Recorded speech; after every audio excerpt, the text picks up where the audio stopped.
Welcome back, my friends. Please listen. Today's topic is the properties of magnetic substances. In the last video, we have discussed about the dia, para, and ferro magnetic substances. There are three kinds. Now we discuss the properties of all these three types of substances. First of all, we discuss about the diamagnetic substances. Okay, so please, if you want to make the note, then write down the heading properties of diamagnetic substances. First property is that, आप diagram बनाएंगे कैसे, सुन लीजिए जरा, लिख लीजिए, फिर diagram बाद एक साथ बना लीजिए। अगर कोई सॉलिड है डायमैग्नेटिक सब्सटेंस का रॉड जैसा, उसको हम चेक करना चाहते हैं, मुझे नहीं पता एक्चुअल में डाया है कि नहीं है, हम यही जांचना चाहते हैं, चेक करना चाहते हैं। तो उस सॉलिड को अगर हम लोग हॉर्सशू मैग्नेट्स के, ये कोई भी मैग्नेटिक पोल्स हैं नॉर्थ और साउथ, इसके बिटवीन मैग्नेटिक फील्ड होगा। यहां पर जब इसको हम छोड़ देंगे, चाहे जैसा आप छोड़िए, वो अपने आप परपेंडिकुलर टू द फील्ड रुकेगा ऐसा। इसकी प्रॉपर्टी है डाया की, अगर डाया है तो।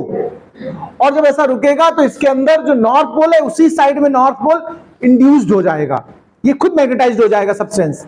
लेकिन मैंने डाया की डेफिनेशन बताई थी, against the direction of applied field. इसमें जो मैग्नेटिक फील्ड जनरेट होता है उसकी जो डायरेक्शन है वो अप्लाइड एक्सटर्नल फील्ड से अपोजिट होती है। ये देखिए नॉर्थ टू साउथ होगा, देखो तो ये मतलब सेम पोल जनरेट होंगे तो हमेशा रिपल्सन की सिचुएशन बनाएगा। कैसा बनाएगा? रिपल्सन का, ये इसकी सिचुएशन बनेगी पहली चीज। इसीलिए मैंने फील्ड लाइंस को आउटवर्ड ओवल शेप में दिखाया, बाहर मतलब रिपल करते हुए। पहली प्रॉपर्टी आप लिखेंगे, लिखिए when a rod of diamagnetic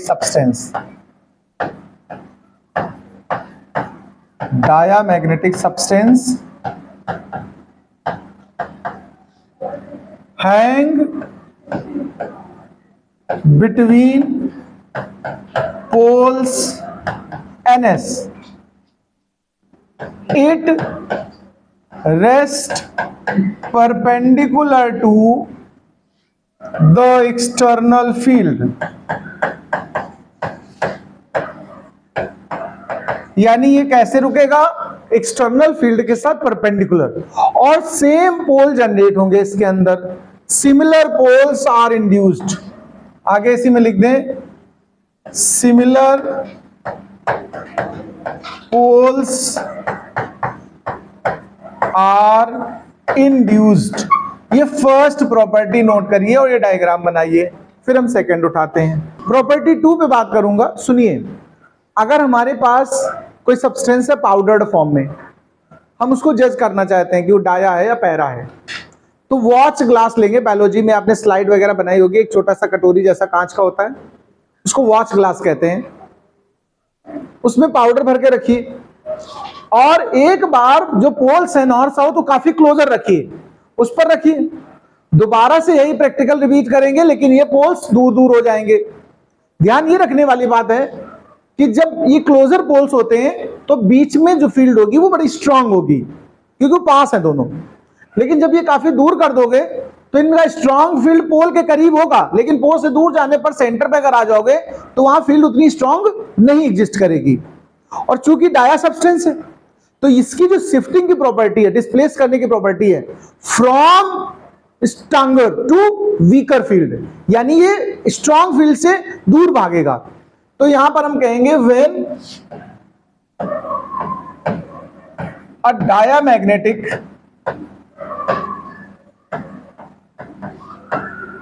substance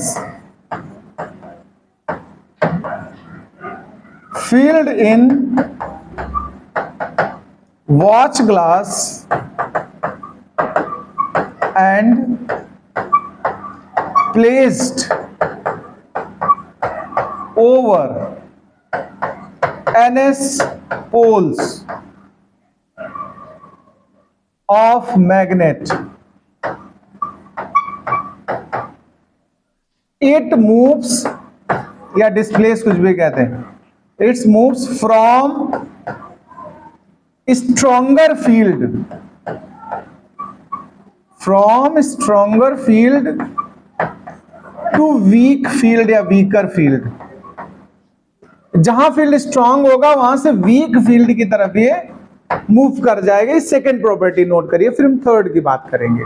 अब देखिए प्रॉपर्टी थर्ड में हम कोई डायमैग्नेटिक सब्सटेंस लिक्विड फॉर्म में हम ले लेंगे और यू शेप की एक ट्रांसपेरेंट ट्यूब लेंगे। आप यू ट्यूब कह सकते हो इसको। यू ट्यूब में फिल करिए और इसको फिल करके इसकी सिंगल लिंब, एक लिंब कोई पोल पीसेस के बिटवीन रख दीजिए। ये डाया होगा, मैंने कहा स्ट्रॉन्ग फील्ड से वीक फील्ड की तरफ भागेगा, तो यहां पर फील्ड स्ट्रॉन्ग है और बाहर इस तरफ वीक है, तो ये लिक्विड नीचे की तरफ भागेगा और इस वजह से उस तरफ लेवल इसका राइज कर जाएगा। तो हम कह सकते हैं इसकी प्रॉपर्टी थर्ड में, थर्ड का डायग्राम है, when a liquid of diamagnetic substance, diamagnetic, is filled in U-tube, ये वो वाला U-tube नहीं जिस पर तुम पढ़ रहे हो, filled in U-tube and one limb placed between NS poles, then liquid displaces down, या डिप्रेस भी कह सकते हो, in same limb, but level of liquid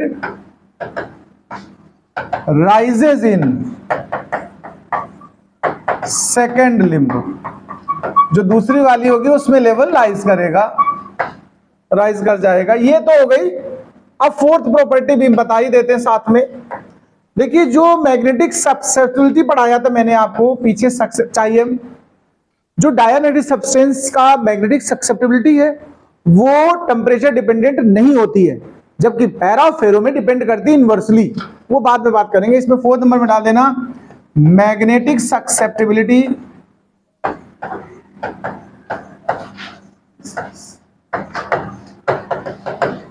magnetic susceptibility यानी कि चायम की बात हो रही, does not depends on temperature, does not depends on temperature for diamagnetic materials. अब बात आती है फेरो की, अगर प्रॉपर्टीज लिखनी है तो मैं आपको थोड़ा सिंपल वे में समझा देना चाहता हूं, सुनिए जरा। हम फेरो की प्रॉपर्टीज पे आ रहे हैं सेकंड नंबर पे। यही सेम एक्सपेरिमेंट्स किए जाएंगे, डायग्राम में थोड़ा चेंज आएगा। आप जब डालेंगे तो हेडिंग डाल देना properties of ferro magnetic substance. पहले पैरा की करा देते फिर फेरो पे आते। Properties of para magnetic substance, सुनिए कैसे आएगी।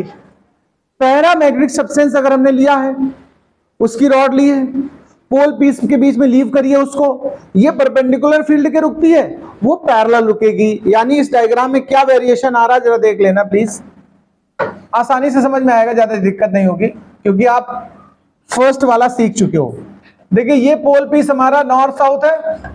अब यहां पर अगर इस तरह की रॉड को छोड़ा जाए तो वो ऐसी हॉरिजॉन्टल रहेगी, यानी उसकी जो सिचुएशन होगी वो इस तरह से आ जाएगी, दिस लाइक। यहां जो हम बनाएंगे अगर फील्ड लाइंस, तो ये इनवर्ड थोड़ा सा कर्व बनाइएगा। कैसे बनानी है, उसमें देखो हमने ओवल अपवर्ड किया था, इसके लिए फील्ड लाइंस की डायरेक्शन कैसे बनाओगे आप, इनवर्ड को झुका हुआ अंदर की तरफ, अट्रैक्शन को शो करेगा। यहां जो पोल्स अंदर डेवलप होंगे तो अपोजिट पोल जनरेट होंगे, यानी कि नॉर्थ की तरफ साउथ और साउथ की तरफ नॉर्थ। ये पैरा में अट्रैक्शन प्रॉपर्टी आएगी ना, इसका ये डायग्राम चेंज होगा, यही लिखावट में चेंज करेंगे। When a rod of para magnetic substance, यहां पर डाया हटा देंगे आप लिखेंगे para magnetic substance placed between the pole pieces, उसी लैंग्वेज से आप बनाइए। then it rests parallel to the field and the same poles, and the opposite poles are induced inside the rod। बोलो, नहीं लिख सकते क्या ये प्रॉपर्टी? सेकेंड प्रॉपर्टी में यही बात फिर ऐसे बोलेंगे, इसमें चूंकि ये पैरा है तो जिस तरफ स्ट्रॉन्ग फील्ड होगा ये उस डायरेक्शन में अट्रैक्ट होगा, तो ये डायग्राम में अगर आप देखेंगे स्ट्रॉन्ग फील्ड बीच में, तो इसका मटेरियल यहां ज्यादा कलेक्ट होगा, यानी डायग्राम ऊपर का वॉच ग्लास समझ लो इंटरचेंज हो रहा है, और इसमें आप यहां पर ज्यादा इकट्ठा होगा किनारों पर, और बीच में जगह खाली कर देगा, क्योंकि स्ट्रॉन्ग फील्ड कहां है, यहां किनारों पर है। तो सेकंड प्रॉपर्टी में लिखना when a diamagnetic substance field in the watch glass, तो डाया की जगह हमारा इस बार क्या चल रहा है, paramagnetic substance filled in the watch glass and kept on the pole pieces. It displaced from weaker field to stronger field. इस वाले में कहां डिस्प्लेसमेंट होगा, from weaker to, जो वीक फील्ड होगी उससे कहां जाएगा, weaker to stronger, जहां फील्ड स्ट्रांग होगी उस तरफ मटेरियल शिफ्ट होगा। डायग्राम इस तरह बनाएंगे। थर्ड वाले यूट्यूब वाली बात करूं अगर मैं, तो आप लेवल पहले सेम लोगे, पहले लेवल कैसा लोगे दोनों का, ये लेवल सेम रहेगा उतना ही, और जब इसको एक लिंब में रखेंगे आप, तो ये टुवर्ड द फील्ड, प्रॉपर्टी मैंने पैरा की सिखाई ना कि किधर भागता है, जिधर फील्ड स्ट्रांग होता है, तो ये वाला लेवल इस बार इसमें बढ़ेगा, इस लेवल में आ जाएगा, देखो यहां, और उसका लेवल आपको डाउन महसूस होगा, देखो। यानी अगर हम लोग कहेंगे when a liquid of diamagnetic, तो डाया की जगह अभी क्या चल रहा है इस समय, para. When a liquid of paramagnetic substance filled in the U-tube and one limb is placed between north and south pole pieces, then liquid इसमें डिस्प्लेस होगा किधर को, अपवर्ड को, यानी राइजेस कह दोगे, क्या कह दोगे, level of liquid rises in the same limb pole pieces, then level of liquid rises in same limb, जिसको हमने पोल के पीस में रखा है उसमें लिक्विड का लेवल अप हो जाएगा, क्योंकि पैरा टाइप है। क्लियर हो रही बात, में समझ में आ रही ना, लिख लोगे अपने आप से। फोर्थ प्रॉपर्टी बस थोड़ा चेंज है, यहां पर हमने कहा does not depend, okay, depend करेगी और कैसा ये समझना है। Magnetic susceptibility of paramagnetic substance, paramagnetic substance is inversely proportional to temperature, absolute temperature। यानी ये प्रॉपर्टी यहां पर अगर हम बनाना चाहें तो जो चायम होता है वो प्रोपोर्शनल होगा किसके, 1/T के।